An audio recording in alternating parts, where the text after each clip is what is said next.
Assalamualaikum warahmatullahi wabarakatuh, anak-anak.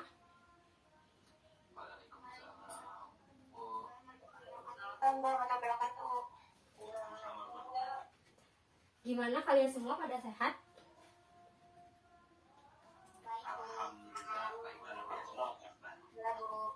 Alhamdulillah. Oh iya, ini tuh pertemuan kita yang pertama di mata pelajaran produksi film. Sebelumnya, kalian ada yang tahu nama ibu nggak? Putri Reginawati. Tahu ya. Ada di Meet Bu namanya, Bu. Oh ya, betul sekali nama ibu. Ada Putri Reginawati. Di sini ibu mengampu untuk mata pelajaran produksi film. Nah, seharusnya hari ini kita tuh perkenalan dulu ya. Tapi mungkin nanti ibu bakal lihat di absen aja. Jadi mungkin sekarang ibu mau absen dulu ya. Kalian pada on cam dong, tolong. Yuk, on cam. Nah, kan gini cantik gantengnya kelihatan ya guys. Nah, sekarang ibu mau mulai absen dulu aja ya. Dimulai dari Alif, hadir? Hadir, Bu. Oke. Anissa, hadir? Hadir, Bu. Oke. Arif? Hadir, Bu. Oke. Bella, hadir? Hadir, Ibu. Oke. Terakhir Widi, hadir? Hadir, Ibu.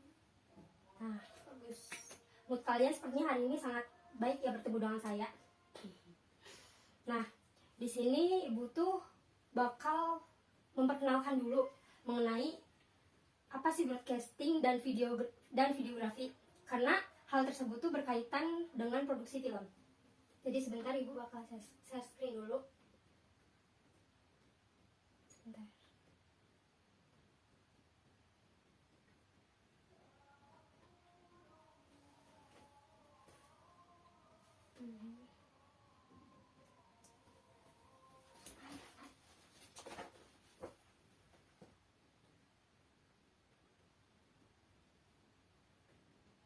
Nah, sini apa sudah terlihat semuanya, teman-teman? Anak-anak?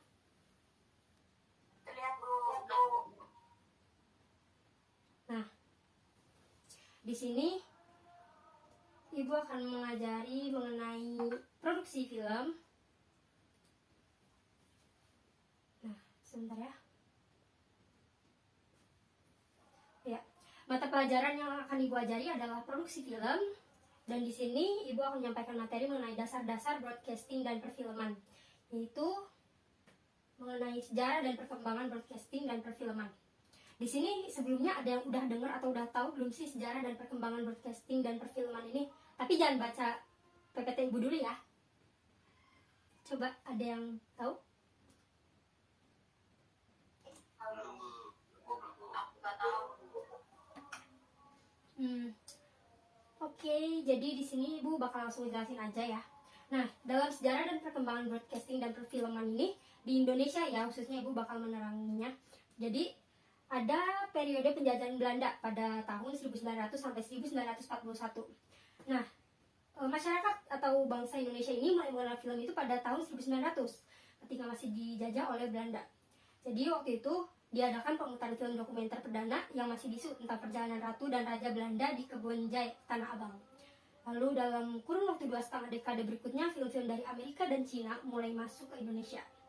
Lalu pada tahun 1926, Indonesia mulai memproduksi film sendiri yang berjudul Lutung Kasarung karya G. Kruger dan L. Heuvelder.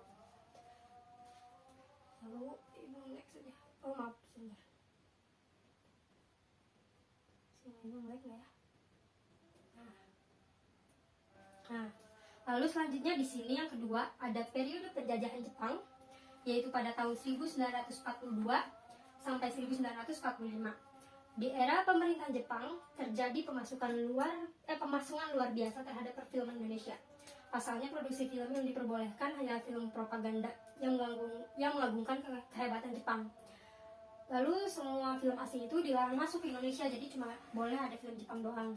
Lalu pada periode ini masyarakat tuh cuma bisa nonton film produksi Jepang sama film Indonesianya yang sudah ada di sebelumnya.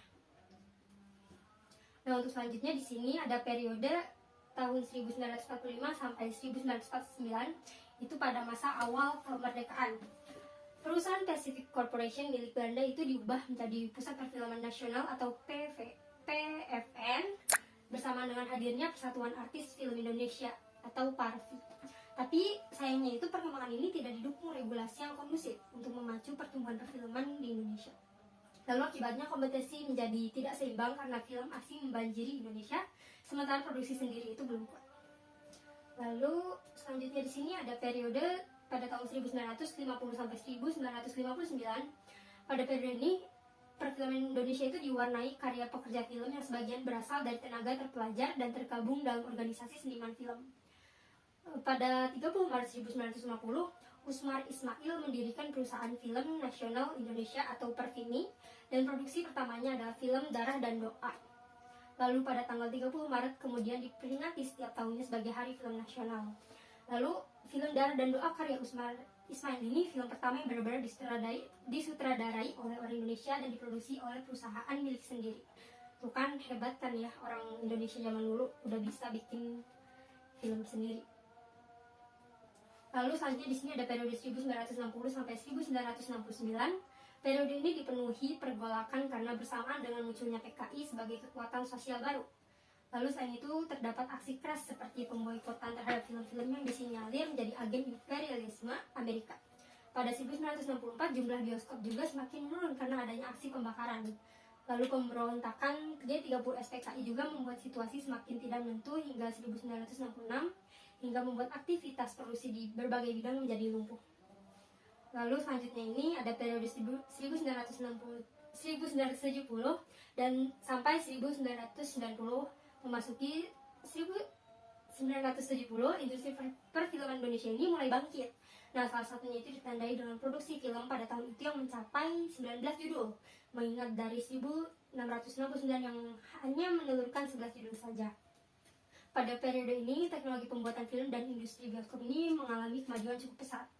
Pada 1980, Sekretaris Dewan Film Nasional, Joe Hardin, mengatakan bahwa film nasional dapat diproduksi dalam bentuk kaset video. Lalu selanjutnya, di sini ada periode 1990 sampai 1998. Nah, pada 1990-an ini, terjadi penurunan drastis produksi film Indonesia dan menjadi periode terparah sejak kebangkitan pada awal 1970.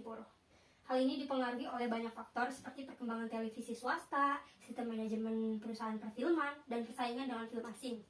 Jumlah produksi film nasional semakin merosot hingga titik memprihatinkan, hanya berkisar 6 hingga 9 judul saja setiap tahunnya. Nah, lalu nih, ini poin dari sejarah dan perkembangan broadcasting dan perfilman yang akan Ibu bahas, yaitu periode 1998 sampai sekarang. Jadi pada 1998 ini, perfilman nasional ini mulai bangkit kembali. Lalu salah satunya ditunjukkan dengan adanya film pertumbuhan dalam jumlah produksi. Film-film seperti Kuldesak pada tahun 1998, lalu Petualangan Sherina pada tahun 2000, lalu Ada Apa Dengan Cinta pada tahun 2002 juga sukses di pasaran. Mungkin kalian juga pada tahu kali ya film Ada Apa Dengan Cinta. Karena kalau nggak salah ini film itu sempat di remake atau emang ada season 2-nya gitu. Nah, lalu pada 2008 film Indonesia ini mampu menguasai sebagian besar layar bioskop di tanah air. Sejak saat itu, generasi perfilman yang semula didominasi oleh sutradara senior kemudian perlahan digantikan generasi baru seperti Riri Riza, Rudi Sudjarwo, hingga Nia Dinata. Lalu pada awal 2020, industri film nasional mampu mencapai pertumbuhan tertinggi dalam sejarahnya. Nah, Ibu mau bahas di tahun ini, di 2020 sampai 2023 sekarang, mungkin kalian ada yang tahu juga nggak sih film-film yang emang terkenal terus bagus juga, khususnya buat film Indonesia ya? Coba ada yang tahu nggak? Tahu. Mencuri Raden Saleh. Ya, Mencuri Raden Saleh. Ya betul. Terus apa lagi? Ada lagi yang tahu? Halo. Aku lupa Bu, namanya kayak yang sebelum maghrib itu. Sebelum maghrib. Iya Bu, yang baru ada di bioskop Bu, aku lupa namanya. Oh, iya itulah, sebut aja gitu. Terus mungkin yang lain? Apalagi? Itu yang kemarin Ibu juga sempat nonton. Apa tuh? Filmnya Michelle Judith. Ada yang tahu? Kupu-kupu malam, Bu. Nah, ya itu juga termasuk ratingnya bagus karena ya itu menunjukkan bahwa perkembangan perfilman di Indonesia itu sudah meningkat. Nah, Ibu langsung next aja ya. Nah, di sini Ibu mau ngebahas tentang menggali potensi budaya sebagai ide produksi. Potensi sumber daya budaya Indonesia dan upaya pemanfaatannya adalah salah satu potensi dan upaya Indonesia menjadi negara maju. Indonesia ini memiliki kekayaan dan keragaman budaya. Kekayaan dan keragaman budaya itu terbentuk melalui proses panjang melalui interaksi antar suku di Indonesia maupun hasil persinggungan dengan budaya bangsa lain. Nah, di sini kenapa Ibu mengaitkan potensi budaya sebagai ide produksi? Jadi gini, kalian pasti tahu kan ya film Korea yang mereka itu kadang tuh mengaitkan dengan budaya mereka. Kayak contohnya film Mr. Queen. Ada yang tahu nggak film Mr. Queen? Nggak tahu, Bu. Mungkin kalian belum nonton ya. Ibu sendiri udah nonton. Film Mr. Queen itu film Korea yang mengaitkan dengan budaya negara tersebut. Maksudnya negara Korea itu sendiri. Jadi film ini tuh ceritanya tentang kayak chef di tahun sekarang. Lalu dia tuh kecebur kolam, pindah ke masa lalu. Nah ke masa lalunya itu dia kan jadi ada tradisional Koreanya gitu loh. Jadi kita kan sebagai penonton pas saat menonton film itu kan pasti ngeliatnya kan kayak, oh ini ternyata budaya Korea kayak gini, tradisional kan ya. Nah secara gak langsung juga mereka ini, tim produksi ini memperkenalkan budaya Korea itu seperti apa. Oleh karena itu kita tuh perlu menggali potensi budaya untuk dijadikan sebagai ide untuk memproduksi film. Apalagi Indonesia ini kan budayanya kan sangat banyak gitu ya. Dengan kita memanfaatkannya secara nggak langsung juga kita tuh membantu kayak mengupgrade nama baik Indonesia gitu lah bahasanya ya. Nah jadi intinya penting untuk kayak kita tuh mempelajari gitu budaya untuk dijadikan ide produksi film gitu. Lalu setelah itu tuh sekian, terima kasih dari Ibu. Mungkin segitu aja materinya. Semoga ilmunya bermanfaat ya. Nah,